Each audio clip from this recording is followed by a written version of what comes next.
حضرت عبداللہ ابن عمر کہتے ہیں نبی کریم علیہ السلام کے پاس نہ 10 دینار تھے، ویسے تو کائنات ہی میرے نبی کی مٹھی میں ہے، لیکن ظاہری طور پر 10 دینار تھے۔ حضور ایک دکان پہ گئے، 4 دینار کا حضور نے ایک جوڑا خریدا، کپڑے خریدے، وہ قمیض حضور نے پہنی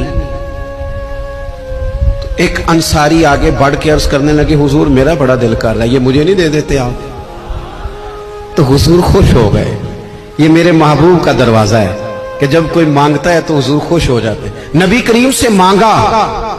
اس شخص نے تو حضور خوش ہو گئے، اور محبوب نے وہ کرتا وہ کپڑے اتار کے اس انصاری کو عطا کر دیے، اور 4 دینار کے اور خرید لیے، باقی بچے 2 دینار۔ نبی کریم وہ لے کے نکلے، رخصت ہوئے گھر جانے کے لیے، تو رستے میں خاتون کو روتے ہوئے دیکھا، حضور رک گئے، فرمایا کیوں رو رہی ہو؟ عرض کرنے لگی یا رسول اللہ صلی اللہ تعالی علیہ وسلم میں فلاں آدمی کی کنیز ہوں، نوکرانی ہوں، اس نے آٹا